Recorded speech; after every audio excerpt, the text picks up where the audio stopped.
well, quite a responsibility, so got to be careful where you're putting your money. But the threat of a default may have gone away, but we're still facing the threat of a downgrade, and what could be the potential impact?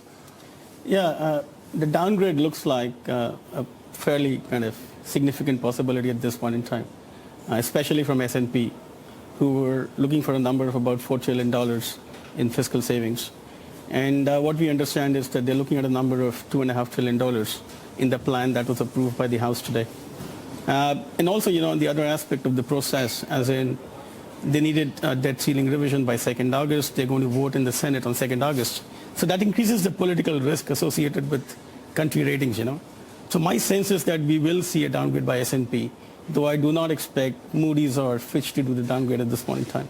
Well, what about the repercussions of a downgrade here as well? It is the biggest market in the world, $14 trillion worth of treasuries held by 8,000 banks in the U.S. alone. Yes, clearly, there are two main areas through which the repercussions are going to be felt. And they've been felt not just linked to the downgrade, but even in the last 2 or 3 years. One is obviously the fact that the dollar has been weakening relative to, say, Asian currencies or the euro. And that's primarily linked to the fact that the share of the US dollar in global FX reserves has come down. It used to be well above 70% a decade back. It's now down to more like 63, 64%. And my sense is that with this rating downgrade and with the kind of anxiety we've seen in the US on increasing the debt ceiling, you would see a very gradual shift of allocations away from the US dollar. Right, but with all these threats here overhanging and all these doubts overhanging what's happening, it's amazing how Treasury yields remain so low still. Well, that's linked to, I guess, the growth aspect in the US and as well as the global economy. If you look at yields today, they are kind of indicators of growth. So, and back to your question about the US Treasuries being the most liquid market in the world, and they trade about $680, $700 billion every day. So you just can't replace them. You can make changes at the margin at best. You can't substitute the US market. So it doesn't actually make a difference if there's a downgrade or not?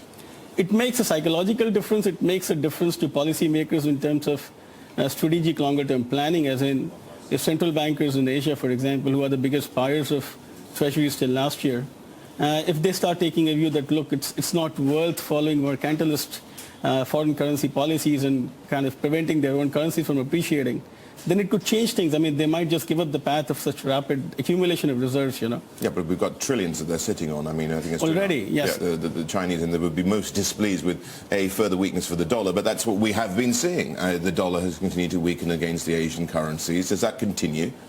The dollar, I think, will continue. And back to the question of, say, Chinese, for example, and I expect them to diversify more rapidly than they have in the last 4 or 5 years. And they might start buying more of Asian currencies. And you've seen evidence of that in the way the Aussie dollar and the Singapore dollar have rallied in the last 1 month.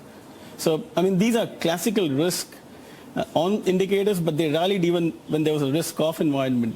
And that is primarily because of the fact that you probably had investors buying these currencies as an alternative to the US dollar.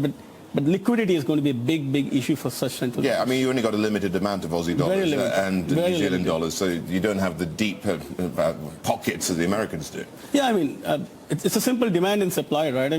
If you need $10 trillion of investment assets, you need to supply as well to come in from the other side, which is definitely missing in Asia and Australia. Right, so how have you been investing in light of all this? We've been maintaining our portfolio till via bottom-up stock selectors.